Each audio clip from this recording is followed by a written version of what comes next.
India TV9 news Maharashtra.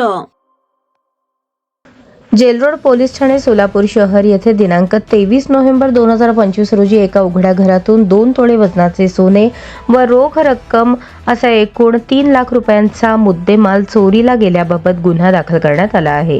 सदरचा गुन्हा तात्काळ उघडकीस आणणेकामी गुन्हे प्रकटीकरण पथक प्रमुख सहाय्यक पोलीस निरीक्षक संदीप पाटील आणि गुन्हे प्रकटीकरण पथकातील अंमलदार पोलीस आयुक्त एम राजकुमार, पोलीस उपायुक्त परिमंडळ विजय कबाडे, सहाय्यक पोलीस आयुक्त विभाग 1 प्रताप पोमण यांनी गुन्हा उघडकीस आणण्याबाबत आदेशित केले होते।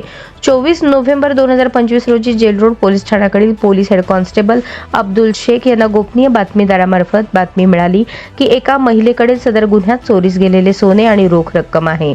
खात्रीशीर बातमी मिळाल्यावरून जेलरोड पोलीस ठाण्याकडील महिला police head constable Anuradha Guttikonda यांच्या मार्फत महिला नामे आसमा परवीन आरिफ वय 40 राणा शास्त्री नगर सोलापूर हिला पोलीस ठाण्यात बोलावून चौकशी केली असता सदर महिलेने प्रथम उडवाउडवीची उत्तरे दिली।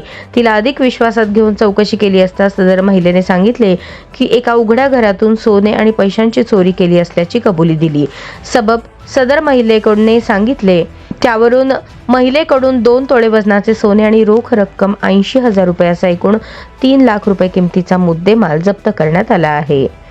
सदरबाबत जेलरोड पोलीस ठाणे BNS कलम 305 प्रमाणे गुन्हा अवघ्या 24 तासाच्या आत उघडकीस आणण्यात पोलिसांना यश प्राप्त झाले।